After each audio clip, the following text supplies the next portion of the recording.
नमस्कार, आप देख रहे हैं न्यूज चक्र। मैं अभिसार शर्मा। आप और हम जो अपने घरों में सुरक्षित हैं ना, आप और हम जो इस वक्त कोरोना वायरस से संक्रमित नहीं है, आपको अंदाजा नहीं कि आप और हम लोग कितने खुशकिस्मत हैं।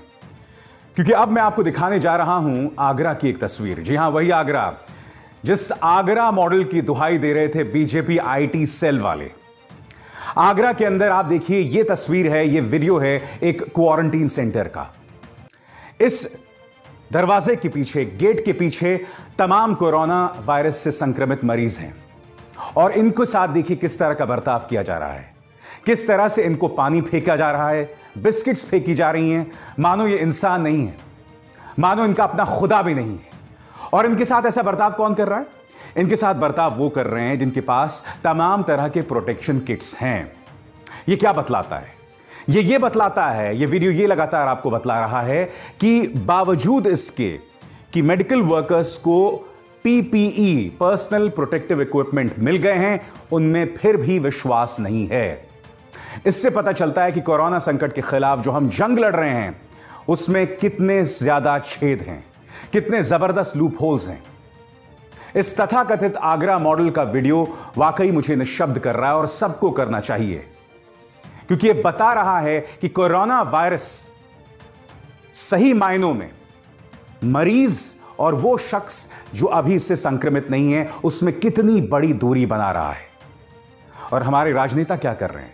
हमारे राजनेता इस वक्त भी हमारे बीच मेंटल डिस्टेंसिंग बनाने का काम कर रहे हैं, मानसिक दूरी बनाने का काम। यह महज इत्तेफाक नहीं है कि 3 लोग 2 दिनों में एक ही किस्म का संदेश देते हैं। सबसे पहले आपके सामने सरसंघ चालक मोहन भागवत क्या कह रहे हैं, इस पर गौर कीजिए। मोहन भागवत कह रहे हैं, अगर कोई गलती करता है तो पूरे समूह को नहीं लपेटना, पूरे समाज से दूरी नहीं बनानी चाहिए। 130 करोड़ का समाज भारत माता का पुत्र है और अपना बंधु है। डॉक्टर मोहन भागवत ने यह बात कही है तबलीगी जमात मरकज मामले के बाद जो पूरा प्रकरण हुआ है, क्योंकि उसके बाद हो क्या रहा है कि देश के कई हिस्सों में मुसलमानों के साथ सोशल डिस्टेंसिंग का काम या सोशल बॉयकॉट का काम शुरू हो गया है, जो अपने आप में बहुत चिंताजनक है। और कुछ यही बात कह रहे हैं अरविंद केजरीवाल। भगवान ने जब दुनिया बनाई थी तो उन्होंने इंसान बनाए थे, दीवारें तो हमने बनाई। अगर हमारे देश के सब लोग मिलकर प्यार मोहब्बत से काम करेंगे तो हमारे देश के आगे सारी दुनिया को झुकना पड़ेगा। यही संदेश अरविंद केजरीवाल भी दे रहे हैं। जी हां, अब गौर कीजिए प्रधानमंत्री नरेंद्र मोदी ने अपने मन की बात में क्या कही।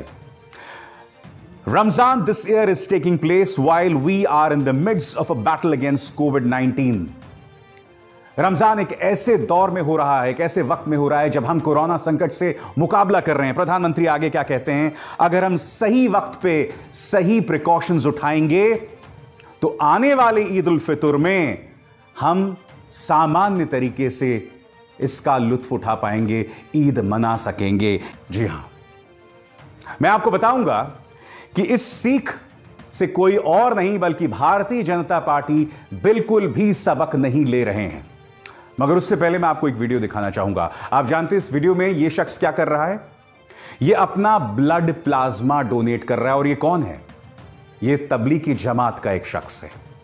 जी हां, वही तबलीगी जमात जिसके चलते देश में कई हिस्सों में कोरोना वायरस का संक्रमण फैला। आज कम से कम 300 तबलीगी जमात से जुड़े लोगों ने अपना ब्लड प्लाज्मा डोनेट किया। और जानते हैं क्यों? क्योंकि हो सकता है आने वाले दिनों में इनका ब्लड प्लाज्मा कोरोना वायरस से लड़ने के काम आए। हम जानते हैं दोस्तों कि तबलीगी जमात से ढेरों गलतियां हुई, क्योंकि जो लोग इस आयोजन में आए थे, खासकर ऐसे देशों से जो लोग आए थे जो कोरोना वायरस से संक्रमित थे, इन्हें उसी वक्त क्वारंटीन कर देना चाहिए था। फरमान जारी हुआ था कि इस तरह की आयोजन ना हो तो तबलीगी जमात या निजामुद्दीन में इस तरह का आयोजन ही होना चाहिए था। मगर आपने भी तो गलती की ना। आपने भी सरकार से यह नहीं पूछा कि आखिर तबलीगी जमात के ये विदेशी डेलीगेट्स हमारे देश में प्रवेश कैसे हुए, क्योंकि हमारी सरकार तो 15 जनवरी से मुस्तैद है ना। 15 जनवरी से हमने किसी भी ऐसे व्यक्ति को देश के अंदर प्रवेश नहीं करने दिया जो कोरोना वायरस से संक्रमित है। चलिए, मैं आपकी इस बात को भी मानने को तैयार हूं कि ये जो तमाम तबलीगी जमात के लोग थे, ये 15 जनवरी से पहले आए। तो फिर आपने क्या कभी खुद से यह सवाल पूछा कि यह आयोजन, इसकी अनुमति गृह मंत्रालय ने क्यों दी, दिल्ली पुलिस ने क्यों दी? आपने यह सवाल क्यों नहीं पूछा कि जहां यह मरकज हुआ उसके बिल्कुल साथ में निजामुद्दीन पुलिस स्टेशन है, वो क्या कर रहे थे? ये तमाम बातें मैं आपसे बार बार कहता रहा हूं, कोई नई बात नहीं है। मगर ये वीडियो फिर देखिए। तबलीगी जमात का ये शख्स अपना ब्लड प्लाज्मा डोनेट कर रहा है। अगर हम इन्हें कसूरवार ठहराते हैं तो उससे कहीं ज्यादा बड़ा कसूरवार उन अथॉरिटीज का है जिन्होंने इस मरकज को होने दिया। मगर अब जबकि गलती हो गई तो हमें भविष्य की ओर देखना है। हमें देखना है कि इस तरह की घटनाएं हम में दोहराव पैदा ना करें और कहीं ना कहीं, चाहे अरविंद केजरीवाल हो, चाहे प्रधानमंत्री नरेंद्र मोदी हो जिन्होंने खूबसूरत संदेश दिया रमजान के मौके पर, या मोहन भागवत, अरे कम से कम डॉक्टर मोहन भागवत की तो सुन लो। बताओ ना, सुनोगे या नहीं मोहन भागवत की? क्या आप जानते हैं कि डॉक्टर मोहन भागवत की इस अपील के बावजूद, प्रधानमंत्री की इस अपील के बावजूद, अरविंद केजरीवाल की अपील के बावजूद इसकी अनदेखी कोई और नहीं बल्कि भारतीय जनता पार्टी के नेता कर रहे हैं। आपकी स्क्रीन पर बीजेपी का सबसे हाई प्रोफाइल प्रवक्ता डॉक्टर संबित पात्रा। मुझे लगता है डॉक्टर संबित पात्रा, मैं खैर सोशल डिस्टेंसिंग शब्द का इस्तेमाल नहीं करता हूं, मैं करता हूं फिजिकल डिस्टेंसिंग, यानी कि शारीरिक दूरी बनाए रखने की बात करता हूं। मगर आपको एक तकलीफ है, बीमारी नहीं कहूंगा मैं, आपको एक तकलीफ है मेंटल डिस्टेंसिंग की। आप लोगों में मानसिक दूरी बनाने का काम कर रहे हैं। आप असल जिंदगी में ऐसे नहीं हैं, मगर मैं नहीं जानता हूं कि आप किसे अपनी इस नफरत को जायज ठहराने का काम कर रहे हैं। मैं आपको बताना चाहता हूं इनके ट्विटर टाइमलाइन से। एबीपी न्यूज का एक डिबेट हुआ था जिसमें ये शरीक हुए थे कि फल की दुकान में क्यों हिंदू मुसलमान, ठेले के आगे भगवा बैनर लगाने से झारखंड में विवाद। देखिए इसी मसले पर चर्चा जिसमें डॉक्टर संबित पात्रा शरीक हुए थे। और डॉक्टर संबित पात्रा क्यों शरीक हुए थे मैं आपको बताता हूं। अब इनका ये ट्वीट देखिए, पक्षपात क्यों। इसके अंदर एक तरफ है अरमान मुस्लिम होटल और दूसरी तरफ आप देख सकते हैं, ये दूसरी तस्वीर है। इसमें अगर आप जूम इन करें तो दिखाई देगा विश्व हिंदू परिषद की अनुमोदित हिंदू फल दुकान। डिबेट इस बात को लेकर था कि आखिर फल की दुकानों में भी इस तरह से सांप्रदायिकता क्यों बढ़ाई जा रही है। तो इसके जवाब में संबित पात्रा ने यह स्क्रीनशॉट पेश किया अरमान मुस्लिम होटल का। बोलने की क्या कोशिश कर रहे हैं कि देखिए ना, अगर यह फल की दुकान है जहां यह लिखा गया है कि विश्व हिंदू परिषद की अनुमोदित फल की दुकान, तो दूसरी तरफ यह होटल भी तो है जिसमें लिखा हुआ है अरमान मुस्लिम होटल। इन दोनों में बहुत बड़ा फर्क है डॉक्टर पात्रा। जहां तक बात है विश्व हिंदू परिषद की अनुमोदित फल की दुकान, तो इसके जरिए विश्व हिंदू परिषद लोगों को बता रहा है कि यह वो दुकान है जिस पर हमारी स्वीकृति है, जहां से आप फल खरीद सकते हैं। यानी कि लोगों में मानसिक डिस्टेंसिंग बताना, यानी कि मुसलमान जो फल बेचता है उसका सोशल बॉयकॉट करना। और यह कई जगहों पर हो रहा है। आपको याद होगा एक वीडियो सामने उभर कर आया था, मुंबई का वीडियो था, जिसमें एक शख्स अपनी पत्नी के साथ था और वो कह रहा था कि मैं इस मुस्लिम फल वाले से सब्जी नहीं खरीदूंगा। यह दिक्कत है इस तस्वीर के साथ जिसमें लिखा हुआ है वीएचपी द्वारा अनुमोदित फल की दुकान। और रही बात ये दूसरी तस्वीर, अरमान मुस्लिम होटल, यह होटल यह नहीं कहता कि इसमें सिर्फ मुसलमान आके खाएं। यह होटल यह भी नहीं कहता कि मेरे जैसे हिंदू यहां नहीं खा सकते। मैं आपको बताना चाहूंगा कि जब आप दिल्ली से देहरादून जाते हैं तो बीच में एक मुस्लिम होटल पड़ता है, या तो दिल्ली से कॉर्बेट के बीच में। मैंने कभी यहां रुककर खाना नहीं खाया। क्यों नहीं खाया? क्योंकि मुझे वो जगह अपील नहीं की, धर्म की वजह से नहीं। मगर हां, जब मैं पुरानी दिल्ली जाता हूं तो मैं अल जवाहर होटल जरूर जाता हूं, करीम्स जरूर जाता हूं और हमेशा जाके वहां खाना खाता हूं। मेरे लिए खाने की दुकान का फर्क नहीं है। मैं उसी खुशी के साथ इंदौर के सराफा बाजार में जाके वेजिटेरियन फूड खाता हूं या सरवण्णा होटल में जाके डोसा खाता हूं, मगर इन लोगों के अंदर इस कदर जहर भरा हुआ है कि ये खाने में हमारे बीच में विभाजन पैदा करना चाहते हैं। क्या डॉक्टर संबित पात्रा, मोहन भागवत या प्रधानमंत्री नरेंद्र मोदी की बात को अनसुना कर रहे हैं? मैं ये सवाल पूछना चाहता हूं कि क्या प्रधानमंत्री और मोहन भागवत की कथनी और करनी में फर्क है? क्योंकि जब आप सांप्रदायिक सौहार्द का संदेश दे रहे हैं, आपको याद होगा प्रधानमंत्री ने जब खाड़ी के अंदर जबरदस्त बवाल हुआ था तो उसके बाद उन्होंने एक संदेश दिया था कि कोरोना संकट जब हम पर हमला करता है ना, तो हमारा धर्म नहीं देखता, हमारी जाति, हमारा रंग नहीं देखता, और हम इसका मुकाबला एक होकर कर सकते हैं। मगर बावजूद इसके कि डॉक्टर मोहन भागवत यह खूबसूरत संदेश दे रहे हैं, आखिर संबित पात्रा जैसे नेता जो हैं बीजेपी के क्यों जहर फैला रहे हैं? पालघर के अंदर देखिए, एक ऐसे वक्त में जब हम सब इस संकट का सामना कर रहे हैं, पहले भारतीय जनता पार्टी ने पालघर को एक हिंदू मुस्लिम सियासत बनाने की कोशिश की। वहां पर एक काल्पनिक शोएब का प्रवेश करवाया जो कि नहीं था, वो थ्योरी धराशायी हो गई। उसके बाद कहा कि नहीं साहब, इसके पीछे वामपंथियों का हाथ है, वो थ्योरी भी धराशायी हो गई। अब संबित पात्रा का ये ट्वीट देखिए, इसके अंदर अब वो एक ईसाई धर्मगुरु का प्रवेश करवाने की कोशिश कर रहे हैं। मैं ये समझ नहीं पा रहा हूं कि देश में अराजकता फैलाने की, देश को बर्बाद करने की आप लोगों ने क्यों कसम खा ली है भाई? क्या मैं गलत कह रहा हूं? आखिर क्या वजह है कि आप इस तरह से समाज के अंदर जहर घोल रहे हैं? अगर आपको वाकई पालघर के मुद्दे पर महाराष्ट्र सरकार को टारगेट करना था, तो मैं आपको बताता हूं आपको क्या करना था। आपको यह खबर उठानी थी जो इस वक्त आपके स्क्रीन पर है। क्या आपको पता है कि पालघर के अंदर इस वक्त 20 जगह हैं जो हॉटस्पॉट्स हैं? पालघर जो मुंबई से सटा हुआ है, जी हां, पालघर के अंदर कोरोना के 20 हॉटस्पॉट्स, और यहां पर तादाद लगातार बढ़ती जा रही है। और क्यों नहीं बढ़ेगी?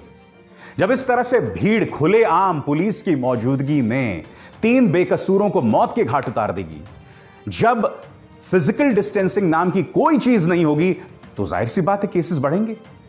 भारतीय जनता पार्टी को चाहिए था कि अगर कटघरे में रखते तो ऐसे रखते ना, इस मुद्दे पर रखते, और वो भी अपने घरों में बैठकर। इस पाबुल सुप्रियो, इस माननीय सांसद की तरह नहीं कि फिजिकल डिस्टेंसिंग की सारी धज्जियां उड़ा के इन महाशय ने अपने घर में यह आयोजन करवाया। क्यों? क्योंकि इनको ममता बनर्जी का विरोध करना था।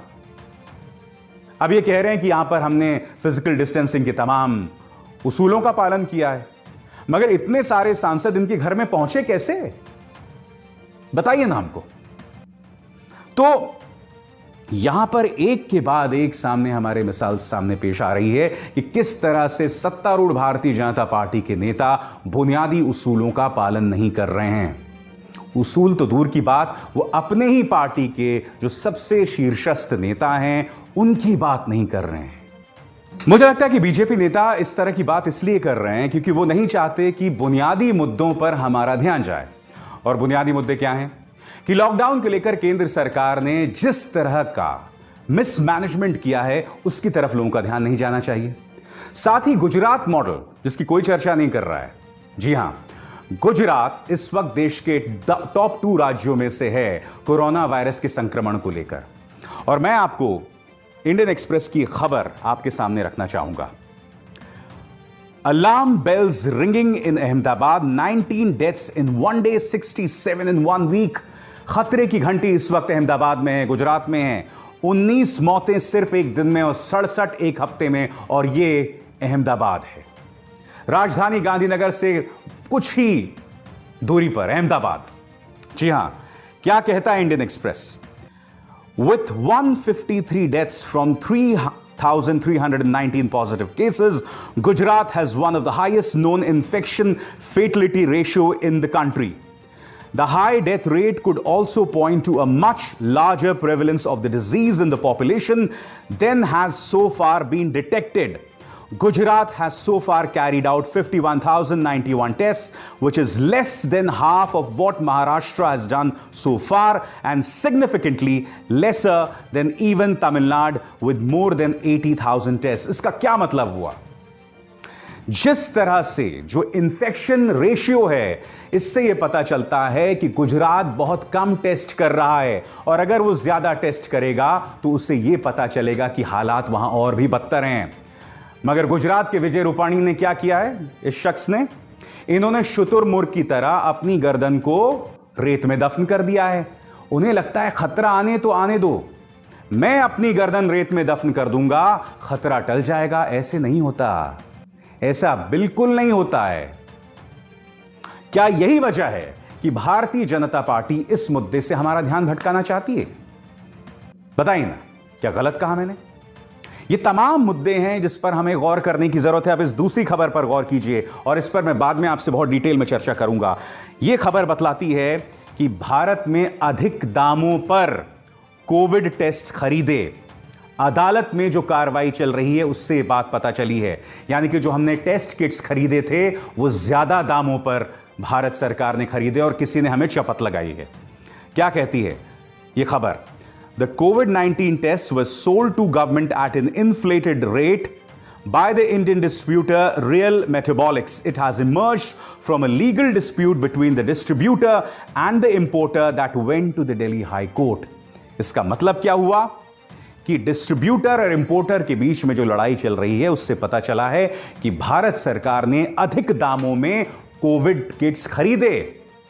और आपको यह भी याद होगा कि हमने जो चाइना से, यानी कि आईसीएमआर ने, Indian council for medical research ने जो चाइना से कोविड टेस्ट खरीदे थे, बाद में आईसीएमआर को राज्य सरकारों को कहना पड़ा कि इन कोविड टेस्ट किट्स का इस्तेमाल ना करें, इनमें बहुत सी दिक्कतें हैं। देखिए, मैं जो आपके सामने तमाम मुद्दे उठाता हूं ना, ये सरकारी दस्तावेजों, सरकार के खुद की स्वीकारोक्ति के बुनियाद पर उठाता हूं, यानी कि सरकार के खुद के कबूलनामे पर। अब ये जो मैंने मुद्दा उठाया है कि सरकार को किस तरह से चपत लगाई गई है, ये अदालत में लड़ाई चल रही है। उसी तरह से जो खबर मैंने आपको बताई, आईसीएमआर ने खराब किट्स चाइना से खरीदे और बाद में राज्य सरकारों को कहा कि आप इसका इस्तेमाल ना करें। कितना ज्यादा पैसा हमने पानी की तरह बहा दिया। इन तमाम मुद्दों पर हमारा ध्यान जाना चाहिए, उन मुद्दों की तरफ नहीं जिसका ध्यान संबित पात्रा सरी के प्रवक्ता आपकी तरफ खींचने का प्रयास कर रहे हैं। खैर, न्यूज चक्र में बस इतना ही। मेरे आप सबसे अपील कि इस कार्यक्रम को ज्यादा से ज्यादा लोगों तक पहुंचाएं, इसे लाइक करें, शेयर करें।